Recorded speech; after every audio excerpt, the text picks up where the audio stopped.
Il vaut mieux livrer à son enfant ce que l'on ressent, en s'adaptant à son âge, en s'adaptant à son niveau de discours, que vouloir le protéger en lui disant rien, parce que ça le laisse imaginer qu'il n'est rien et ça le fait culpabiliser. Je m'appelle Adrien Chignard, je suis psychologue du travail, père de 2 enfants et j'ai écrit un bouquin qui explique le burn-out aux enfants de 3 à 7 ans. Alors l'histoire de la petite goutte d'eau qui s'en voulait d'avoir fait déborder le vase, en fait c'est l'histoire d'une petite goutte d'eau qui avait tellement envie de s'investir dans son travail qu'elle adorait qu'au bout d'un moment elle s'est un peu grillée. Si tu dis rien à ton enfant, t'imprimes, mais ce qui s'imprime trop souvent va finir par s'exploser et au bout d'un moment tu vas avoir des réactions que ton enfant comprend plus.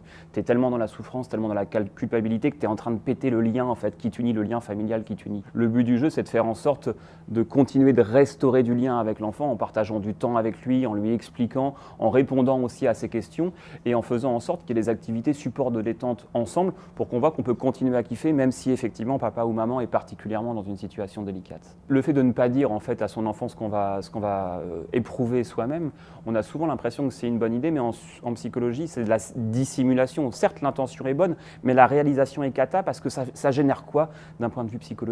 Ça génère ce qu'on appelle du surface acting. Je fais semblant. Le truc c'est que ça ne marche pas très longtemps le surface acting, ça fait mal à la santé mentale de faire semblant d'aller bien. Mais le pire, c'est que si tu fais du surface acting longtemps, tu vas générer ce qu'on appelle en psychiatrie du deep acting. C'est qu'ils ont tellement fait semblant qu'ils savent plus ce qu'ils ressentent au fond d'eux-mêmes. Et ça, dans une relation parent-enfant, c'est absolument terrible. L'enfant, de façon intra-utérine, il ressent déjà les émotions de l'adulte, alors qu'à 3 ans, il les ressent aussi particulièrement bien.